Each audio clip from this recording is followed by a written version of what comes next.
Bismillah ar-Rahman ar-Rahim. How are you folks? We are here again in Issues in Public Administration, which is our course MPA 509. And if you remember, we were discussing the evolution of public administration in our last lecture. And some part of that lecture was remaining, and I said we'll discuss it later. So today, we'll be discussing the same thing, the evolution of public administration.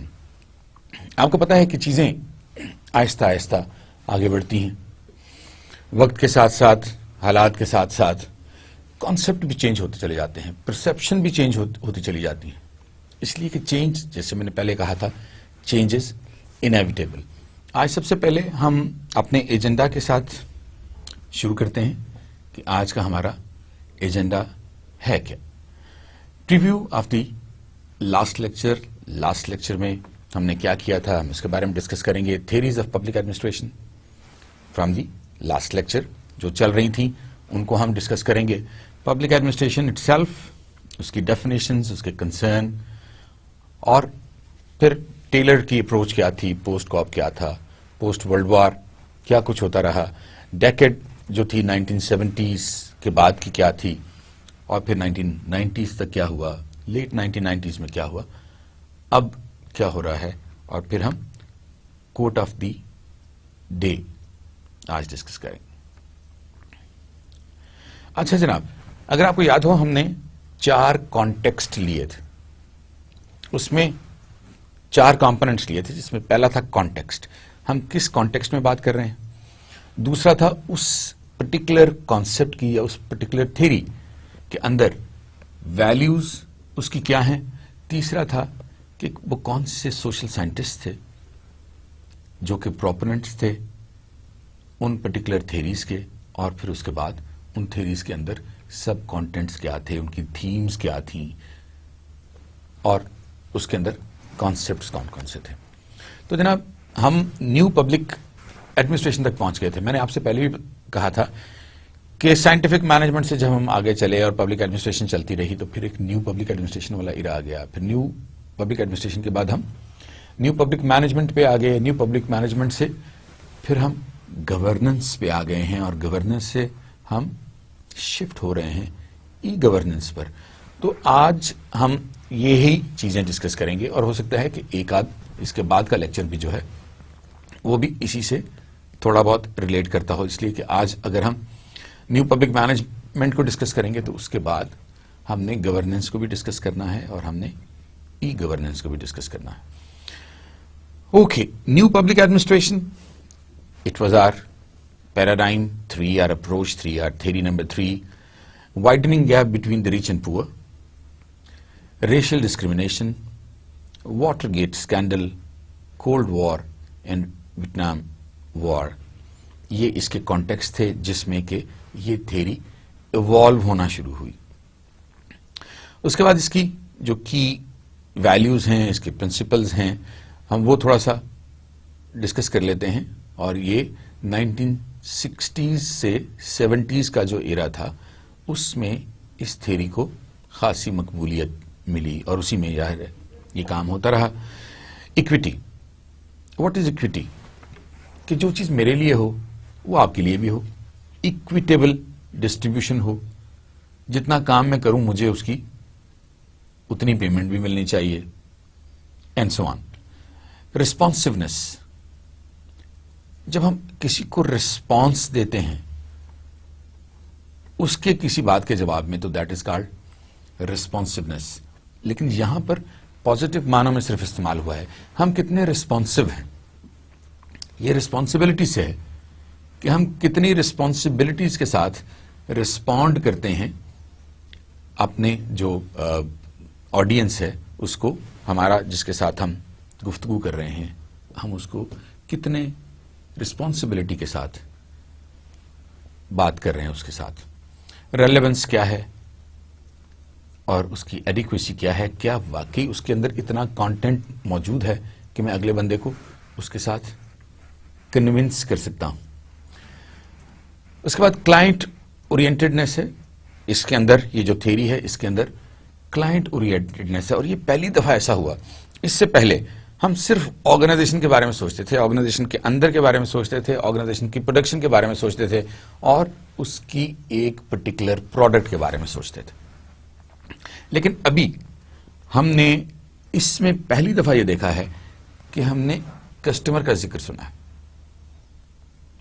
کہ ہمارا client کیا چاہتا ہے، جو کچھ ہم کر رہے ہیں کیا ہمارا کلائنٹ اس سے سیٹسفائیڈ ہے یا نہیں، اور کیا واقعی جو پروڈکٹ ہم بنا رہے ہیں اس کو چاہیے بھی یا نہیں. Protect and promote welfare of the disadvantaged groups. ظاہر ہے کہ جب ہم جو ڈس ایڈوانٹیج گروپس ہیں اگر ہم ان کی ویلفیئر پہ چلے جائیں گے، ان کے بارے میں بھی سوچیں گے، وہ بھی ہمارے اسٹیک ہولڈرز ہیں، اگر ہم ان کے بارے میں سوچیں گے تو ایک آرگنائزیشن کے اندر انوائرمنٹ زیادہ بہتر ہو جائے گا. اور پبلک ایڈمنسٹریشن پرٹیکولرلی جب آپ پبلک ایڈمنسٹریشن کی بات کرتے ہیں تو پبلک ایڈمنسٹریشن میں آپ کن لوگوں کو ڈیل کر رہے ہیں؟ سارے کے سارے، most of the time barring a few of course, وہ سارے کے سارے جو ہیں وہ انڈر پریولیجڈ لوگ ہیں، وہ پریولیجڈ لوگ نہیں ہیں، وہ ڈس ایڈوانٹیج پہ ہیں.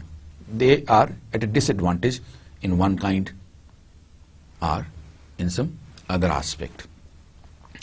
مینا بروک کانفرنس میں یہ چیزیں پیش ہوئیں اور ایچ جارج فریڈرکسن جو ہے وہ اس کے پروپوننٹ تھے، اور وہ چاہ رہے تھے کہ یہ پرنسپلز جو ہیں یہ ایک جو نیا آرڈر ہم لانا چاہ رہے ہیں ایڈمنسٹریشن کا اس کے اندر یہ چیزیں، یہ ویلیوز شامل ہونی چاہیے. اب جو اس کے اندر ڈسپیرٹیز کا مسئلہ ہے ہم اس کو تھوڑا سا ڈسکس کر لیتے ہیں. Disparities existed because public administration has focused less on social purposes or values of government policies and programs on the economy and efficiency of execution. ہمارا سارے کا سارا زور اس کام کو کر گزرنے پر تھا، بس ٹھیک ہے آپ اس کو امپلیمنٹ کر دیں وداؤٹ ریئلائزنگ کہ اس کا کوئی سوشل امپیکٹ ہوگا یا نہیں ہوگا، اس کا کوئی سوشل فائدہ ہوگا یا نہیں ہوگا، لیکن اور نہ ہی ہم اکانومی اور ایفیشنسی کے بارے میں، یعنی کہ وہ تینوں چیزیں جو کہ کرکس ہیں کسی بھی پرفارمنس کا، وہ ہم تینوں سے ڈیوائڈ تھے. پبلک ایڈمنسٹریشن جو ہے وہ یہ سوچتی ہی نہیں تھی کہ یہ پروگرام جو ہم امپلیمنٹ کرنے جا رہے ہیں یہ افیکٹو ہوگا یا نہیں ہوگا، یہ ایفیشنٹلی کیا جا سکے گا یا نہیں کیا جا سکے گا، اور یہ اکنامیکل ہوگا یا نہیں ہوگا. The value-free and neutral stance of traditional public administration has alienated the less privileged and deprived groups in society. اب اسے ہوا کیا؟ چونکہ اس میں بھی ویلیو فری قسم کی چیز تھی، اس میں ہم نے ویلیوز کو تو کبھی سوچا ہی نہیں تھا. ان لوگوں کو کیا فرق پڑے گا، کیا یہ لوگ بہتر ہو جائیں گے یا ان کو اس سے اور زیادہ پرابلم ہو جائے گی. جس طرح آپ کے ساتھ پچھلے لیکچر میں سڑک والی بات کی تھی، اب اسی طرح وہاں پر آپ نے ایک اوور ہیڈ برج بنا دیا یا آپ نے ایک انڈر پاس بنا دیا وداؤٹ ریئلائزنگ کہ اس سے آس پاس کے لوگوں کی زندگی کتنی مختلف ہو جائے گی. ہم نے اس کمیونٹی سے، جس کمیونٹی میں ہم یہ کام کرنا چاہ رہے تھے، اس سے تو ہم نے فیڈ بیک لیا ہی نہیں، ان سے تو ہم نے پوچھا ہی نہیں. اس کا مطلب ہے کہ ویلیو کریشن میں ہم نے ان کو شامل ہی نہیں کیا. جب ان کو شامل ہی نہیں کیا، ان کو کنسیڈر ہی نہیں کیا، تو ظاہر ہے ہم یہ سمجھتے ہیں کہ یہ پھر ان کے لیے تو پروگرام نہ ہوا نا، یہ تو پھر پریولیجڈ لوگوں کے لیے ہوا، چند لوگوں کے لیے جن کے لیے آپ کر رہے تھے. لیکن چونکہ چیزیں چینج ہو رہی تھیں، پبلک ایڈمنسٹریشن جو ہے وہ بھی اب ایک نئے فولڈ کی طرف آ رہی تھی، تو اس لیے یہ ساری چیزیں کنسیڈر کی گئیں اس میں. According to new public administration proponents, public administrators should not be neutral. They should be committed to both good management and social equity as values to be achieved. اب نیوٹرل اگر آپ کو یاد ہوگا کہ ہم نے اس سے پہلے ایک لیکچر میں یہی کہا تھا کہ آپ نیوٹرل نہیں ہو سکتے، یہ ہیومنلی پاسبل نہیں ہے کہ آپ نیوٹرل رہ سکیں. لیکن یہ تو ہو سکتا ہے کہ ہم کسی گڈ کی طرف نیوٹرل ہو جائیں، ٹلٹ ہو جائیں، بجائے اس کے کہ ہم ایول کی طرف ٹلٹ ہوں، ہم گڈ کی طرف ٹلٹ ہوں. ہم بجائے اس کے کہ ہم پرسنل آبجیکٹیوز کی طرف جائیں یا پرسنل بینیفٹ کے بارے میں سوچیں، ہم کلیکٹو بینیفٹس کے بارے میں سوچ سکتے ہیں. ہم ذمہ داری کے ساتھ وہ کام کر سکتے ہیں تاکہ کامن گڈ جو ہے وہ فلرش کرے، بجائے اس کے کہ آپ انڈیویجول انٹرسٹ میں کوئی نہ کوئی کام کر رہے ہیں. ایڈوکیٹڈ کلائنٹ اورینٹڈ ایڈمنسٹریشن، یہ جو پروپوننٹ تھے جن کا میں نے ذکر کیا، فریڈرکسن جو تھے اور ایچ جارج جو تھے، انہوں نے ایڈوکیٹ کیا کہ یہ سسٹم ہے پبلک ایڈمنسٹریشن کا، یہ کلائنٹ اورینٹڈ ہونا چاہیے، نان بیوروکریٹک سٹرکچر ہونا چاہیے. ایسا نہیں کہ ریڈ ٹیپزم. بیوروکریسی میں ہوتا کیا ہے، آپ نے ایک فائل بھیجی، جیسے ایک لیکچر میں ہم نے اس سے پہلے بھی ڈسکس کیا تھا، فائل ایک بندے سے دوسرے کے پاس، دوسرے سے تیسرے کے پاس، تیسرے سے چوتھے لیول پر، چوتھے سے پانچویں لیول پر، اور ہو سکتا ہے جب تک وہ فائل اپروو یا ڈس اپروو ہو کے واپس آئے اس وقت تک آپ کا وہ مقصد کام کرنے کا جو تھا وہی ختم ہو چکا. پارٹیسپیٹری ڈیسیژن میکنگ ہونی چاہیے، لوگوں سے پوچھا جانا چاہیے آپ کے اس علاقے کے مسائل کیا ہیں، آپ ان کا حل کس طرح چاہتے ہیں، اور کون کون سی ایسی چیزیں ہیں جن میں آپ سمجھتے ہیں کہ آپ کی پریورٹی ہے، بجائے اس کے کہ ہم وہ پریورٹی بنائیں.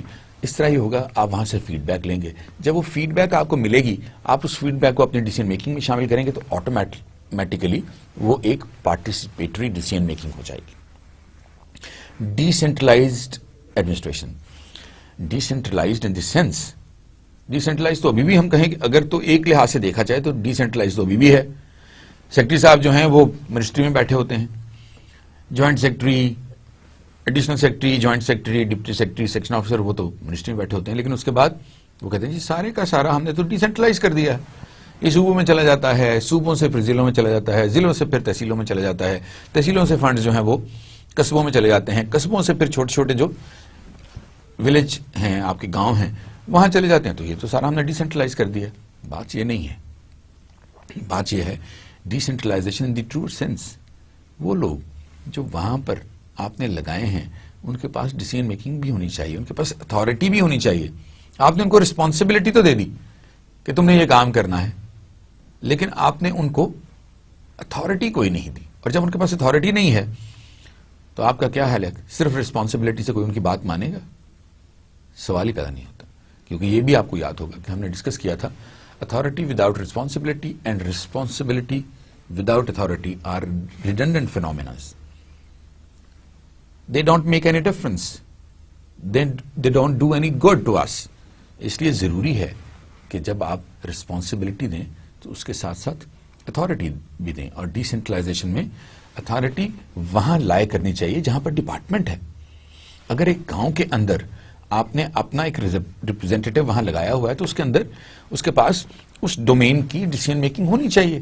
جب وہ ڈیسیژن میکنگ نہیں ہوتی اور وہ اس انتظار میں رہتا ہے کہ جی میں کسی اور سے پوچھ کے یہ کام کروں، تو ہو سکتا ہے کہ وہ کام پایہ تکمیل تک نہ پہنچے. اینڈ ایڈوکیٹ ایڈمنسٹریٹرز، اور ایسے ایڈمنسٹریٹرز ہونے چاہیے جو اس پروگرام کی ایڈوکسی کر سکیں، اس کو کنوے کر سکیں، لوگوں کو کنونس کر سکیں اس پروگرام کے بارے میں. اور صرف لوگوں کو کنونس نہیں کر سکیں، it's a two way process, کہ وہ لوگوں کو بھی کنونس کر سکیں، جو پروگرام آپ نے دیا ہے وہ لوگوں کو کنونس کر سکیں کہ یہ آپ کی بیٹرمنٹ کے لیے ہے، آپ کی فلاح کے لیے ہے. اور اس کے ساتھ ساتھ اگر لوگوں کی طرف سے کوئی فیڈ بیک ہے تو لوگوں کا بھی ایڈوکیٹ وہ بنے، اور وہ چیز جو لوگ بتا رہے ہیں وہ بھی اوپر جو ہائر اپس ہیں ان کو وہ چیزیں کنوے کریں.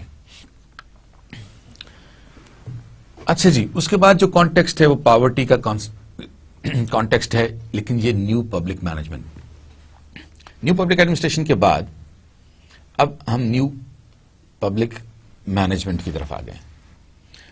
1970s کے بعد اس نے ایوالو ہونا شروع ہوا، اور اصل میں یہ آ کے 1995 کے ارد گرد یہ کانسیپٹ جو تھا یہ مقبول ہونا شروع ہوا.